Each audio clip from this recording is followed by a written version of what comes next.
ஓட்டு போட வர்ற ஜனங்களை கவனிச்சாலே ஓரளவுக்கு நல்லா தெரியுங்களே முதலாளி. உங்களுக்கு எப்படி தெரியுதுங்க? அது நானும் அப்படித்தான்டா நினைச்சிட்டு இருந்தேன். ஆனா கணிக்க முடியலடா உத்தமா. இங்கிட்டு 10னா அங்க 10 விழுற மாதிரி ஓட்டு விழுதோன்னு எனக்கு தோணுதுடா. என்னங்க முதலாளி இப்படி சொல்றீங்க? பாக்கலாம்டா. இழுபறியா வந்தாலும் அன்புக்கு சாதகமா தான் முடிவு வருமோன்னு நான் நம்புறேன். இந்த இளவட்ட பசங்க எல்லாரும் அன்பு பக்கம் தான்டா நிக்கிறாங்க. இந்த பொம்பளைங்க ஓட்டு தான் எந்த பக்கம் விழுதுன்னு கணிக்கவே முடியலடா.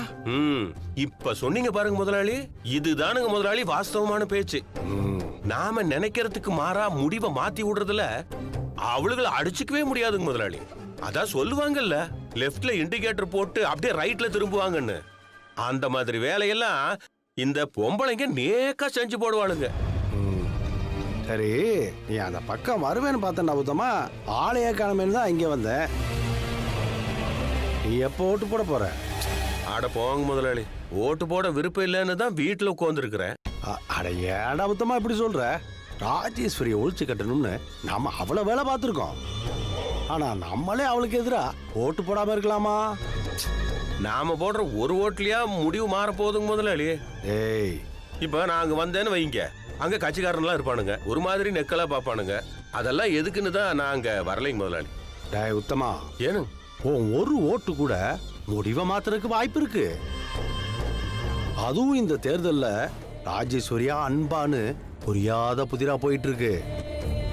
இந்த மாதிரி சூழ்நிலையில ஒரு ஓட்டு தானேன்னு நீ அலட்சியமா இருக்க கூடாது. ரெண்டாவது, ஒரு அரசியல்வாதியா நீ இப்படி பேசவே கூடாதுடா. கட்சி சார்பா நீ 2 வாட்டி எம்எல்ஏவா இருந்துட்டே இல்ல. இந்த வாட்டி சீட்டு கொடுக்கலன்றத காரணமா வச்சுட்டு ஓட்டு போட கூட வரலன்னு உன்னை பத்தி பேச மாட்டாங்களா?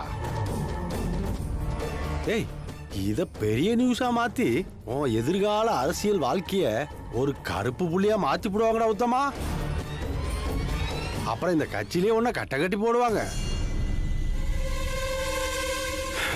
நம்ம திட்டப்படி ராஜேஸ்வரியுடைய அரசியல் வாழ்க்கை இதோட முடிஞ்சதுன்னா அப்புறம் நீதானே நம்ம தொகுதியோட நிரந்தர வேட்பாளரா இருப்ப. அதை யோசிக்காம நீ பாட்டில் எப்படி பேசிட்டு இருக்க? ஏன்றா உத்தமா? சரி, ரொம்ப யோசிக்காத, நீ கிளம்பி போய் ஓட்ட போட்டு வந்துரு. ஆட சொல்றேன்ல, போடா. சரிங்க முதலாளி, நீங்க சொன்னதுனால போறேன். முதல்ல செய். அங்க போய் ஓட்டு போட்டு எனக்கு போன் பண்ணு. சரிங்க முதலாளி, பண்றேன்.